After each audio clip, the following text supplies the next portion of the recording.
My guest today is Dr. Isabel Hawkins. She's an astronomer, an educator, and a competitive salsa dancer. What a combination. Hi, Kamla. Thank you for having me. It's a fantastic combination, stars and stars. You're a star on the stage, and then you look at the stars in the sky. What are the practical applications of studying astronomy? Yeah, there's so many amazing things that have come out of astronomy. I think because it is an interdisciplinary endeavor. To be an astronomer, you have to be a good computer scientist too. You have to be able to code, use the computers. Do you code? Yes, I did. I did the software system for the Extreme Ultraviolet Explorer satellite for one of the NASA satellites at Berkeley. So we supervise that whole software system. You also have to know a bit of chemistry if you're doing chemical compositions of stars and studying that. You, of course, have to do physics. If you're designing instrumentation, you have to know all the engineering and design.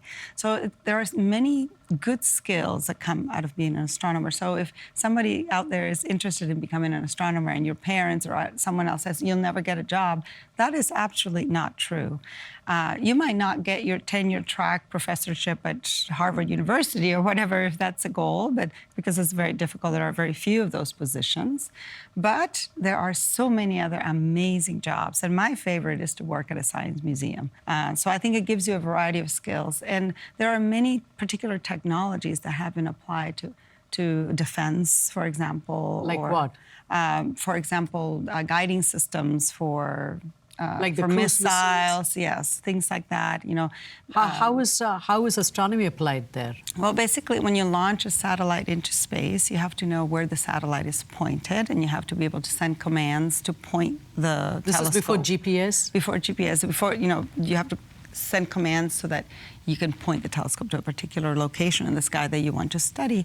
And so the way that was done was through gyroscopes, so to know where the satellite is with respect to the Earth, but also with a system called star tracking.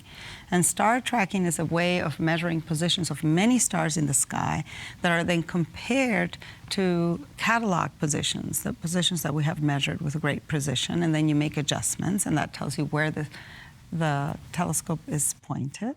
And it's amazing that even birds, when they migrate, they actually use a star tracking system of their own. I read that in Scientific American because I'm not a biologist and I'm not anything to do with birds, but I found it fascinating that the birds also use star patterns to guide themselves through the Earth. I think also beyond the practical applications, we should never forget that being connected with the stars and understanding our place in the universe is very important for humans, has always been important for humans, all throughout time.